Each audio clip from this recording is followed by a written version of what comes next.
नमस्कार, बहुत स्वागत है आपका। आप देख रहे हैं मॉर्निंग ब्रेकिंग न्यूज। मैं हूं आपके साथ ऋतु ज्ञानवानी। सबसे पहले बात इंदौर की, जहां पर ऑपरेशन तेंदुआ लगातार जारी है। आज सुबह फिर से तेंदुए की सर्चिंग हो रही है। कल सुपर कॉरिडोर स्थित इंफोसिस में तेंदुआ नजर आया था और इसके बाद वहां मौजूद लोगों में हड़कंप मच गया था। देखते ही देखते परिसर में दहशत फैल गई। सूचना मिलते ही वन विभाग ने परिसर में तेंदुए को ढूंढने के लिए सर्च ऑपरेशन भी चलाया। काफी देर बाद वहां तेंदुए के पैरों के निशान मिले। तेंदुए को पकड़ने के लिए एक पिंजरा लगा दिया गया। अधिकारियों के मुताबिक 100 एकड़ से अधिक क्षेत्र में फैले आईटी कंपनी के परिसर में बीएसएफ के कुछ जवानों को तेंदुआ दिखाई दिया था और उसके बाद से ही हड़कंप मच गया। फिलहाल रेस्क्यू करने की कोशिश पूरी तरह से जारी है। वन विभाग की टीम मौके पर मौजूद है। पिंजरा भी लगाया गया है कि जल्द से जल्द तेंदुए को पकड़ लिया जाए और कहीं किसी को नुकसान न पहुंचा दे। ये प्रयास लगातार जारी है। तो इंदौर में ऑपरेशन तेंदुआ लगातार जारी है। हालांकि कब सफलता मिलती है देखने वाली बात होगी, पर पूरे प्रयास जो है वन विभाग की टीम के द्वारा किए जा रहे हैं। पिंजरा भी लगा दिया गया है कि जल्द से जल्द तेंदुआ जो है पकड़ में आ जाए, उसका रेस्क्यू हो जाए। पर अभी तक सफलता नहीं मिल पाई है। आखिर कब तक सफलता मिलेगी ये देखने वाली बात होगी। पर अभी कहीं ना कहीं दहशत में वहां के लोग हैं सभी।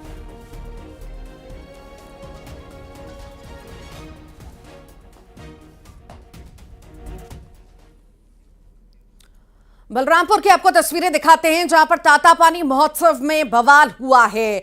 दिनेश लाल निरहुआ के कार्यक्रम में बवाल की तस्वीरें सामने आई। निरहुआ और आम्रपाली ने प्रस्तुति दी। कार्यक्रम जल्दी खत्म करने पर हंगामा हो गया।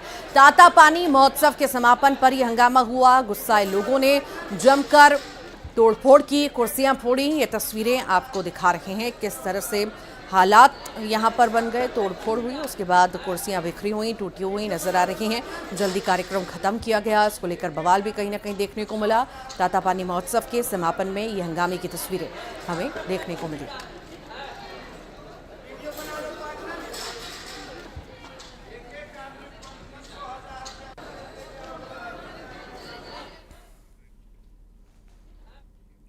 इंदौर में असामाजिक तत्वों ने माहौल बिगाड़ने का प्रयास किया है। छोटी खजराने में भगवान श्री राम के पोस्टर फाड़कर विवाद भड़काने की कोशिश की गई। एमआईजी पुलिस ने अज्ञात आरोपी के खिलाफ मामला भी दर्ज कर लिया।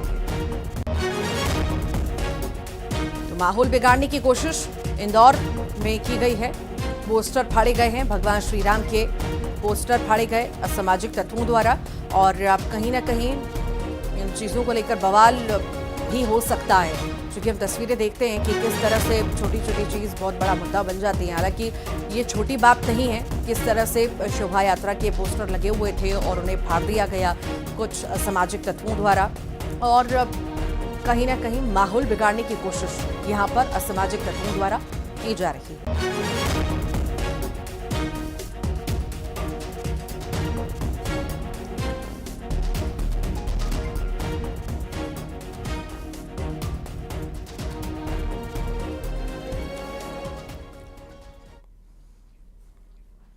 नहीं आएगा पानी। जी हां, राजधानी रायपुर की करीब 1 लाख घरों को अगले 2 दिनों तक पानी की किल्लत का सामना करना पड़ेगा। आज और कल रायपुर के करीब आधा दर्जन इलाकों में पानी सप्लाई नहीं हो पाएगी।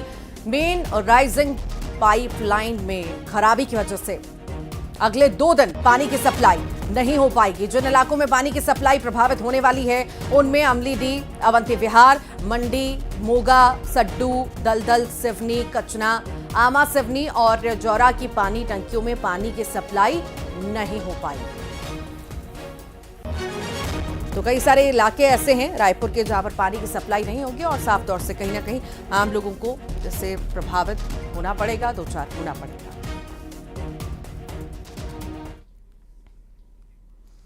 बिलासपुर में भी आज पानी सप्लाई बाधित रहेगी। कुदूदंड पानी टंकी में पानी नहीं आएगा। आज और कल पानी की सप्लाई बाधित रहेगी। इंटरकनेक्शन का काम किया जाएगा। 8 कॉलोनियों में पानी की सप्लाई बाधित रहेगी। आज शाम कल सुबह सप्लाई बंद रहेगी।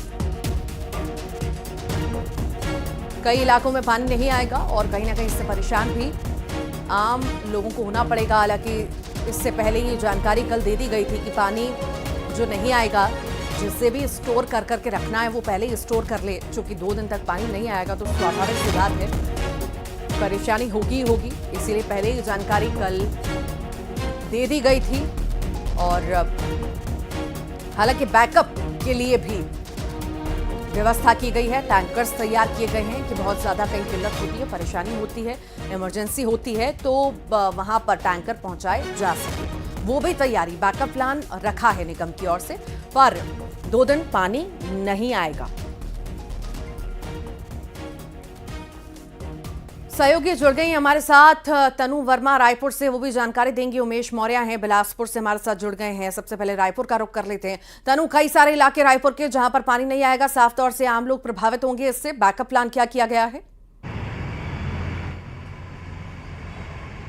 जी बिल्कुल, देखिए राजधानी रायपुर के 9 पानी टंकियों से आज जो है पानी सप्लाई नहीं होगी और जिन जिन इलाकों में आज पानी सप्लाई नहीं होगा वहां पर नगर निगम की ओर से टैंकर की समुचित व्यवस्था जो है वो की गई है, क्योंकि आज शाम और कल सुबह जो है राजधानी के कई इलाकों में पानी नहीं आएगा, जिसके चलते आज सुबह जो है नगर निगम की ओर से पानी की समुचित व्यवस्था जो है उनके लिए की गई है और पानी पूरी तरह से सभी घरों पर जो है पहुँच गया है और शाम को और कल सुबह पानी सप्लाई नहीं होगा और कल सुबह जब मरम्मत का कार्य जो है पूरा हो जाएगा इसके बाद उन इलाकों में पहले जैसे ही पानी जो है वो सप्लाई किया जाएगा। तेलीबांधा के राइजिंग मेन पाइपलाइन के टनल क्रॉसिंग के अंदर जो है लीकेज आ गई, जिसकी मरम्मत का कार्य आज किया जाएगा और इस मरम्मत कार्य में अधिकारियों का कहना है कि करीब 12 घंटे का जो है वो समय लगेगा और 700 एमएस व्यास की इस पानी टंकी से 9 पानी टंकियों में जो है पानी जाता है और लगभग 14 वार्ड जो है इससे प्रभावित रहेंगे और करीब 1 लाख से अधिक घरों में पानी जो है वो नहीं पहुंचेगा। हालांकि नगर निगम की ओर से समुचित व्यवस्था भी इसको लेकर लगातार जो है की जा रही है और 12 घंटे का समय लगने का भी बात यहाँ पर किया गया है और इसके बाद कल सुबह से नगर निगम जो है वो पानी की सप्लाई पहले की तरह जो है वो चालू कर देगा, जिससे आम जनता को ज़्यादा दो चार होने की या परेशान होने की ज़रूरत नहीं है, क्योंकि आज अगर पानी नहीं भी मिल रहा है तो नगर निगम की ओर से उनके लिए टैंकर जो है वो भेजा जाएगा। एक समुचित व्यवस्था नगर निगम की ओर से की जा रही है और पूरी तैयारी जो है वो पहले से ही की गई है। जी ठीक, लगातार बने रहिए। उमेश मौर्य भी हमारे साथ जुड़े हुए हैं, क्योंकि बिलासपुर में भी ऐसी स्थिति रहने वाली है, प्रभावित यहाँ पर भी आम लोग होने वाले हैं चूंकि पानी नहीं पहुंचेगा। उमेश, क्या स्थिति, बैकअप प्लान कैसा तैयार और क्या लगता है जो मेंटेनेंस का काम हो रहा है वो 2 दिन में पूरा हो जाएगा? बिल्कुल, देखिए अमृत मिशन योजना के तहत शहर में अलग अलग वार्डों में जो है वो काम चल रहा है। इसी कड़ी में कुदूदंड जो पानी टंकी है, सबसे बड़ा पानी टंकी है और यहाँ से लगभग 15 से 20 वार्डों में जो है पानी सप्लाई होता है। ऐसे में तिलक नगर, ओम नगर, कुदूदंड, इसके अलावा तिलक नगर के अलावा जो डबरी पारा है वो बड़े इलाके हैं। यहाँ पर आज शाम से कल सुबह तक पानी जो है वो सप्लाई बंद रहेगा। इसके लिए नगर निगम ने खासा जो है इंतजाम किया हुआ है, पानी टैंकरों का इंतजाम किया है। आज शाम से ही इन इलाकों पे पानी के टैंकरों के जरिए लोगों को पानी सप्लाई किया जाएगा। कल सुबह भी पानी के टैंकरों के ही जरिए इन वार्डों में जो है पानी सप्लाई किया जाएगा। चूंकि ये देखा जा रहा था अमृत मिशन का काम पिछले कई सालों से स्लो चल रहा है, यही वजह है कि अभी इस कार्य में थोड़ी गति आई है, जिसको लेकर वाल्व और इंटरकनेक्शन का जो काम है वो तेजी से किया जा रहा है। इसी कड़ी में कुदूदंड के अलग अलग वार्डों में इस तरीके के काम जो है वो चल रहे हैं, जिसकी वजह से जो है आज शाम से लेकर कल सुबह तक जो है पानी सप्लाई पूरी तरीके से बाधित रहेगा। फिलहाल नगर निगम ने अपनी ओर से पूरी तैयारी कर ली है, टैंकरों के जरिए इन वार्डों में पानी सप्लाई साथ ही साथ मेंटेनेंस का काम भी पूरी तरह से जारी है। हालांकि देखने वाली बात होगी कि कब तक राहत लोगों को मिलती है। बहुत शुक्रिया आप दोनों का ही। इंदौर का जिक्र करते हैं, जहां पर पुलिस के हत्थे शातिर चोर चढ़े हैं। बिना ताला तोड़े ये चोरी की वारदात को अंजाम दिया करते थे। शातिर चोर कोई भी ताला कुछ सेकंड में खोलने में माहिर हैं। अपने साथ लेकर चाबियों का गुच्छा ये आरोपी चलता था। पुलिस ने चोर से लाइव डेमो भी करवाया है। ये आरोपी जो है रायसेन का रहने वाला है, इसका नाम है दुर्गेश। चोरी का लाखों रुपए का माल भी इससे बरामद हुआ। एरोड्रम पुलिस को बड़ी सफलता मिली है। शातिर चोर को गिरफ्तार किया गया है।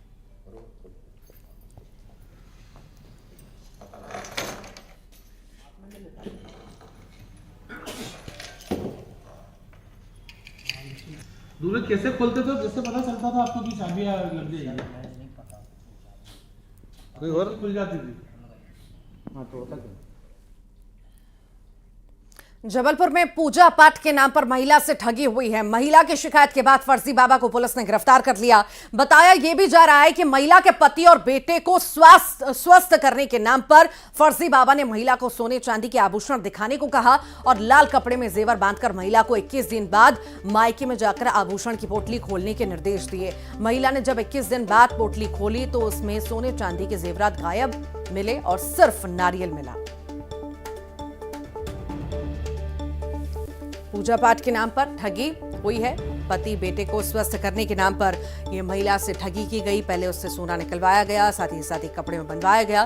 कहा 21 दिन बाद खोलना, और जब उसने खोला तो सिर्फ नारियल का टुकड़ा मिला। सब कुछ गहने उसमें से गायब थे।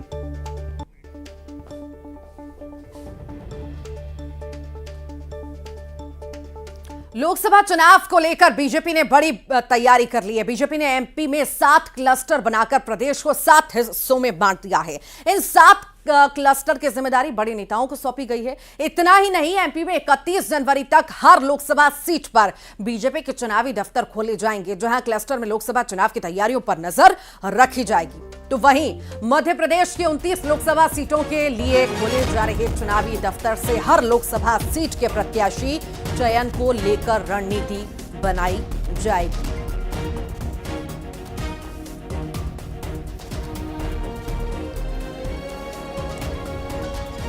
ज्यादा जानकारी के लिए सहयोगी प्रशांत कटारे हमारे साथ जुड़ गए हैं। प्रशांत, पूरी तरह से एक्शन मोड में और इलेक्शन मोड में बीजेपी नजर आ रही है। 7 क्लस्टर बना दिए गए हैं और बड़ी जिम्मेदारी इन्हें और बड़े बड़े चेहरों को जिम्मेदारी दी गई है।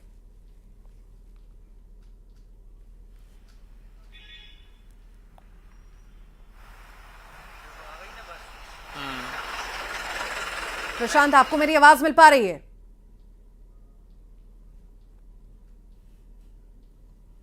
फिर से जुड़ने की कोशिश करेंगे, सहयोगी के पास जाएंगे, जानकारी लेंगे। पर यह जानकारी आपको पहले दें कि लोकसभा चुनाव होने वाले हैं और इसी को लेकर के कहीं ना कहीं एमपी पर फोकस पूरी तरह से किया जा रहा है। और 7 क्लस्टर जो हैं बनाए गए हैं बीजेपी के द्वारा। बड़ी बैठक हुई, कल बड़ी बैठक हुई, 7 क्लस्टर बनाए गए जिसमें बड़े बड़े नाम शामिल हैं और साथ ही साथ मंत्रियों को भी इसमें शामिल किया गया है। बड़ी जिम्मेदारी इन्हें सौंपी गई है। 7 हिस्सों में कहीं ना कहीं एमपी को बांटा गया है और इन 7 हिस्सों को जो बांटा है, उन 7 हिस्सों की जिम्मेदारी 7 बड़े बड़े नेताओं को दी गई है।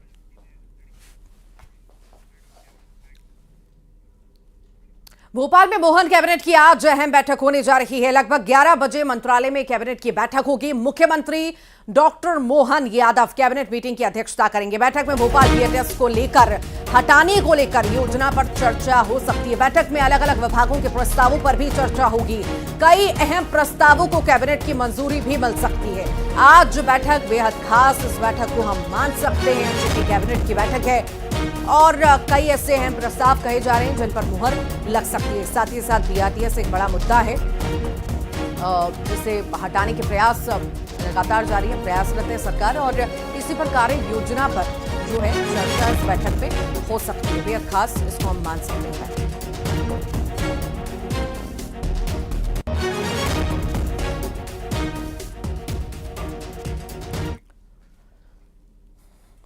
बिलासपुर में दिन दहाड़े चाकूबाजी हुई है। चाय दुकान संचालक पर चाकू से हमला हुआ। चाय के पैसे मांगने को लेकर यह विवाद शुरू हुआ। मुंगेली नाका चौक पर चाकूबाजी की यह घटना हुई है। फिलहाल पुलिस ने आरोपी के खिलाफ मामला दर्ज कर लिया है। सिविल लाइन थाना क्षेत्र का यह मामला इस वक्त हम आपको बता रहे हैं। चाकूबाजी की घटना, दुकानदार पर चाकू से हमला, बिलासपुर का हम जिक्र कर रहे हैं। दुकानदार पर चाकू से हमला बदमाशों द्वारा किया गया है। चाय के पैसे मांगने को लेकर विवाद शुरू हुआ और इसके बाद चाकू से हमला कर दिया गया।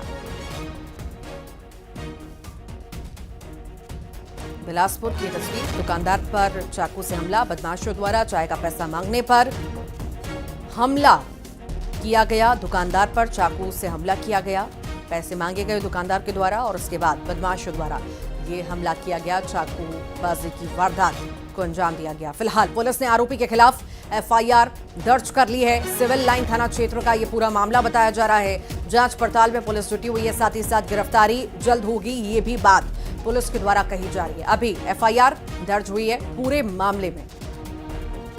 दुकानदार पर चाकू से हमला किया, पैसे मांगने को लेकर विवाद हुआ। आए दिन बदमाशों का जो ये रूप है देखने को मिलता है। बेखौफ हो चुके हैं, पूरी तरह से बेलगाम हो चुके हैं बदमाश, जो लगातार इस तरह की वारदातों को अंजाम दे रहे हैं। कोई भय नहीं, किसी तरह का प्रशासन का भय नहीं और इसी तरह की तस्वीरें लगातार छत्तीसगढ़ के अलग अलग जिलों से सामने आती हैं। ग्वालियर से बड़ी खबर का जिक्र करते हैं। आधी रात को डीजे बजाना भारी पड़ गया है। गांधी रोड पर बारात ले जा रहे दूल्हे पर मामला दर्ज हुआ। थाटीपुर थाने में 2 एफआईआर दर्ज हुई हैं। रात लगभग 11:30 बजे तेज आवाज वाले डीजे के साथ ही बारात निकल रही थी। ड्यूटी पर तैनात सिपाहियों की शिकायतों पर दोनों मामले दर्ज हुए हैं। तो रात में डीजे बजाना भारी पड़ गया है। एफआईआर दूल्हे के ऊपर हुई है। रात 11:30 बजे का वक्त था जब डीजे बजाया जा रहा था, बारात निकाली जा रही थी और दूल्हे पर इसी दौरान एफआईआर दर्ज हुई। चूंकि डीजे बजाने पर कहीं ना कहीं सख्ती दिखाई गई है, समय निर्धारित किया गया है, उसके बाद भी अगर ऐसी तस्वीरें देखने को मिलती हैं, प्रशासन ने साफ तौर से हिदायत दी थी कि अगर ऐसी तस्वीरें फिर भी देखने को मिलती हैं तो सख्त से सख्त कार्रवाई होगी। और कुछ ऐसी ही तस्वीर हमें ग्वालियर में भी देखने को मिली।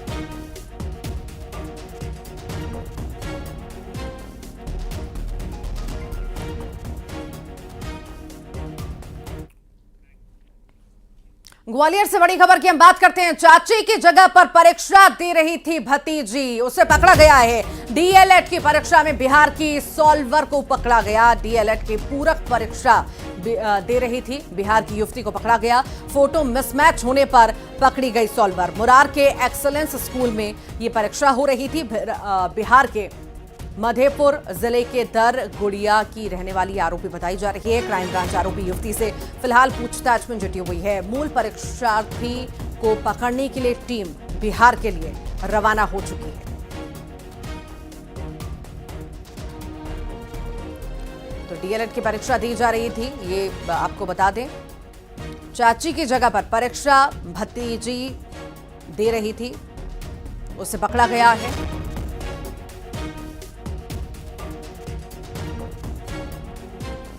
ज्यादा जानकारी के लिए सुशील कौशिक सहयोगी हमारे साथ जुड़ गए हैं। सुशील, चाची की जगह परीक्षा भतीजी दे रही थी, अब बड़ा मामला सामने आया निकल करके, और ऐसे मामले आते भी रहते हैं सामने। आखिर ये हम कहीं ना कहीं टीम की सक्रियता मान सकते हैं, जिस तरह से चेकिंग चल रही है तभी ये पकड़ाए गए हैं। बिल्कुल, देखिए ग्वालियर के मुरार थाना क्षेत्र के एक्सीलेंस स्कूल का पूरा वाकया है, जहां कल डीएलएड की जो सप्लीमेंट्री परीक्षा थी, पूरक परीक्षा, वो आयोजित हो रही थी। इस परीक्षा में कविता कुमारी नाम की जो परीक्षार्थी थी, जब उससे साइन कराए गए, उसका प्रवेश पत्र देखा गया और जो उसका फॉर्म था वो देखा गया, तो दोनों में अलग अलग फ़ोटो नज़र आए और हस्ताक्षर भी अलग थे।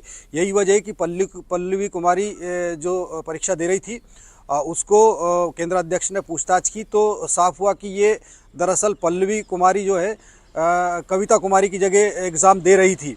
उसके बाद केंद्र अध्यक्ष ने जब इस मामले को फर्जी पाया तो फिर मुरार पुलिस को खबर दी। मुरार पुलिस मौके पर पहुंची और जांच पड़ताल के लिए जो युवती परीक्षा दे रही थी उसको थाने लाया गया। तो युवती ने बताया कि उसका नाम पल्लवी है और वो बिहार के मधेपुरा ज़िले की रहने वाली है। वो अपनी चाची कविता कुमारी की जगह परीक्षा दे रही थी। दरअसल उसकी चाची डीएलएड के मेन एग्ज़ाम में फेल हो गई थी, इसके चलते पूरक परीक्षा थी। और जब पल्लवी से पूछताछ की गई तो उसने ये बताया कि वो सॉल्वर के तौर पर बैठी थी और अपनी चाची को पास कराने के लिए वो जो है इस परीक्षा में बैठी थी। और अब पल्लवी को गिरफ्तार कर लिया है मुरार पुलिस ने। उसके खिलाफ धारा 420, 467, 68 के साथ ही परीक्षा अधिनियम के तहत इसमें केस रजिस्टर्ड किया गया है। वहीं जो आरोपी इसकी मुख्य परीक्षार्थी है कविता कुमारी, जो बिहार की बताई जा रही है। बहुत बहुत शुक्रिया फिलहाल सुशील। भोपाल में आवारा कुत्तों का आतंक जारी है। भोपाल में आज कुत्ते ने 41 लोगों को अपना शिकार बनाया। उधर आवारा कुत्तों पर लगाम लगाने को लेकर नगर निगम ने अपने हाथ खड़े कर दिए हैं। ऐसे में सवाल यह है कि क्या ऐसे ही लोग कुत्तों का शिकार बनते रहेंगे?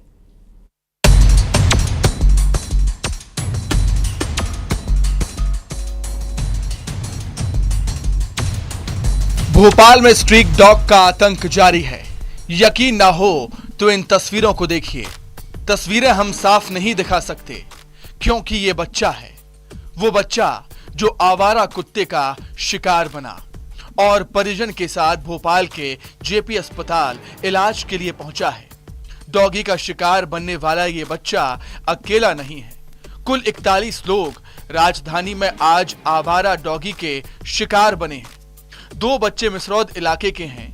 अब सवाल यह है कि स्ट्रीट डॉग को लेकर नगर निगम क्या कर रहा है, तो ये भी जान लीजिए।